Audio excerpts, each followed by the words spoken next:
Hello students, today our point is acoustic aspects of a hall or auditorium, in which we will study some conditions for good acoustics of a hall or auditorium. Now, first one is construction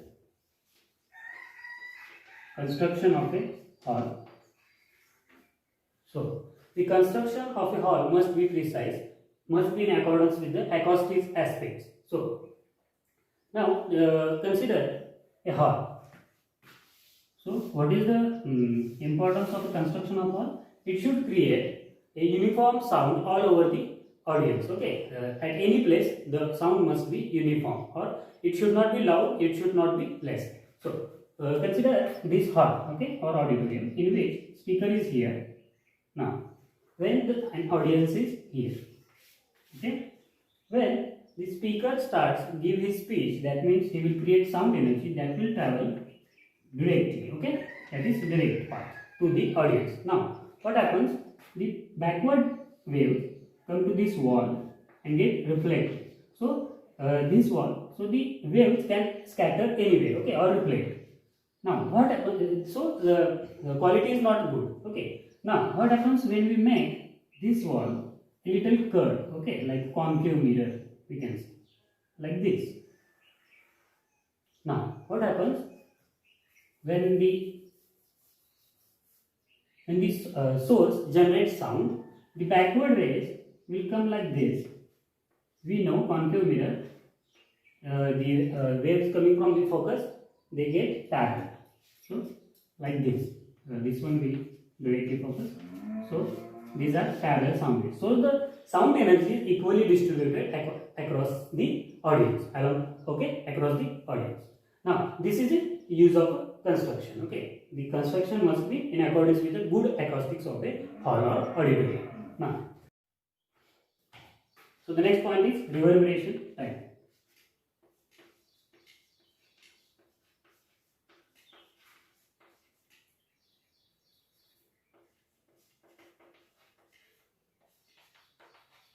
So to get a good quality of sound in a hall or auditorium, we need to maintain reverberation time optimum, or it must be precise. So how do we do this?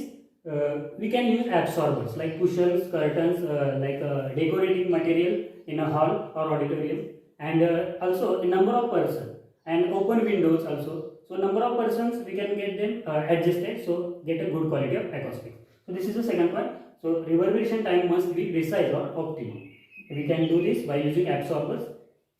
So this is the second point. Now the third one,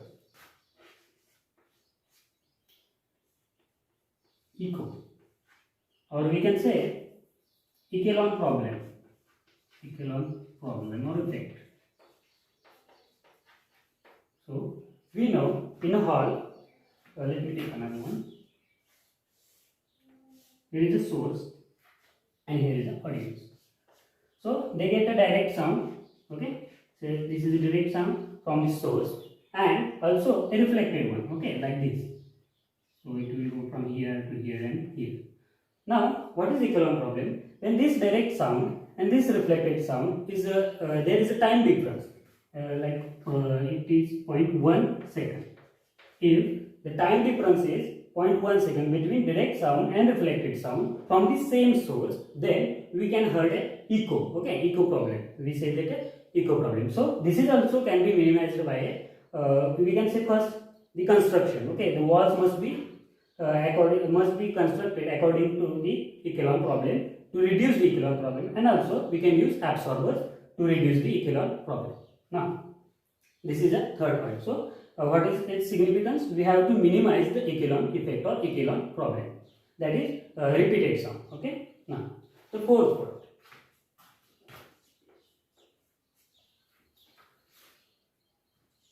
okay, the fourth point is we can say extra sound or extra noise from the outside or inside the hall. We should minimize the extra noise, like the outside noise due to some traffic or something. So we can use windows to minimize that, and also inside noise like fans, AC ducts, like electric power supply unit. So we have to maintain their noise very minimum to reduce the extra noise. So this is our fourth point. So what is extra noise? It is a external noise to the auditorium or hall. Now the fifth point. Fifth point is we can use amplifiers.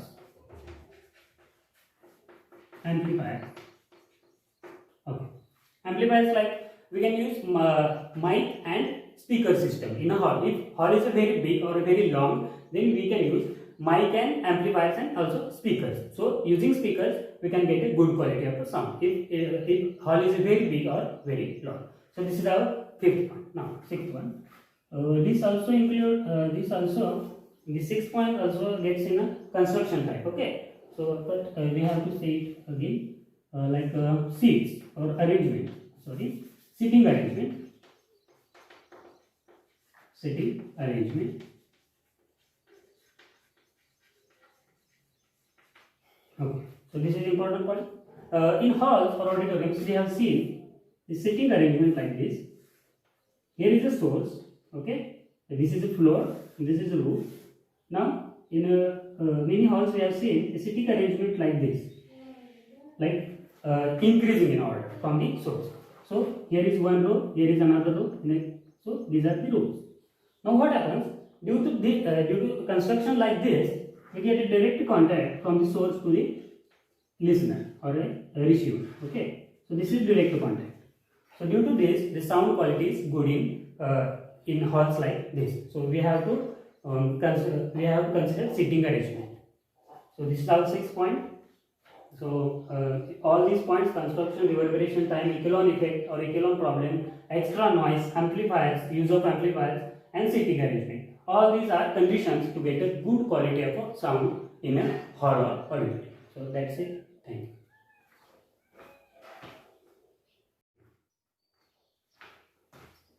So let's take some problems.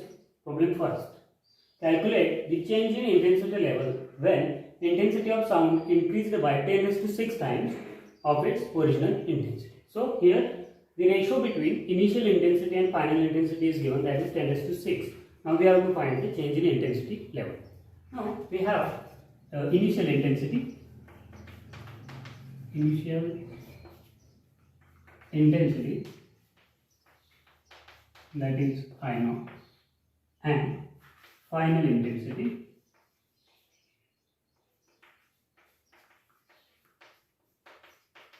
that is I. So their ratio is given, that is I by I0. Okay, that is final. Sorry, correct. This is initial, this is final. So ratio between them is given, that is 10⁶. Now we have formula for changing intensity level, that is capital L is equal to 10 log to the base 10 I by I0, that is final intensity by initial intensity, that is their ratio. So putting this ratio in there, we get 10 log to the base 10 10⁶. We know this is 6, so the answer is 60 and the unit is decibel. So this is answer, 60 decibel. What we have done?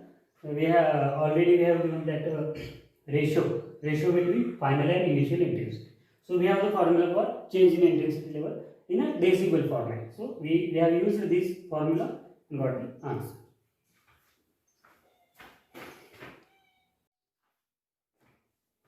So this is second problem. A hall of volume 3000 meter cube has a total absorption equivalent, that means total effective absorbing area, to 250 meter square of an open window. Okay, that is effective absorbing area. Now what is the reverberation time? It's capital T. So we have the formula capital T in MK system 0.161, V is volume of hall, and A bar, that is average absorbing area, and this is average absorption coefficient, and this is total surface area of that hall. Now what we have? We have a volume, that is V is equal to 3000 meter cube. Then the next one is what? 250 meter square, that is absorption equivalent. That means effective absorbing area. We know effective absorbing area is A is equal to A capital S. But here it is a hall. That was the formula for single surface. Now here is a hall, so we have to make an average absorption coefficient. Now using this, what is this value? 250 meter square. So we got this value, this value. Now putting them into the formula, we get volume is 3000 by the effective absorbing area, that is A bar S is 250. Now the answer is